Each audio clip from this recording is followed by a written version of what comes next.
invitoj shefat e grupeve parlamentare që të vinë për një konsultim. Besnik, lutem vetëm pak. E ka me rëndësi që me gjetë konsensusin, jo me pa ku shkon për mund. Do me thonë, bugjeti është shumë i rëndësishëm për qytetarët e Republikës së Kosovës. Unë nuk mendoj që këtu duhet të shtyhemi se kush po humbe, kush po fiton.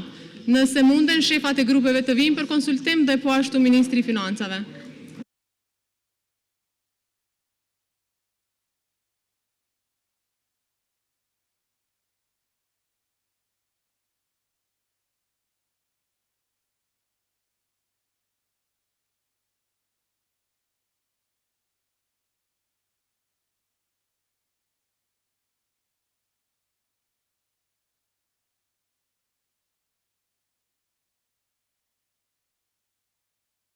Atëherë, faleminderit, pas konsultimeve me shefat e grupeve parlamentare, kjo seancë shtyhet për të hënën në orën 10.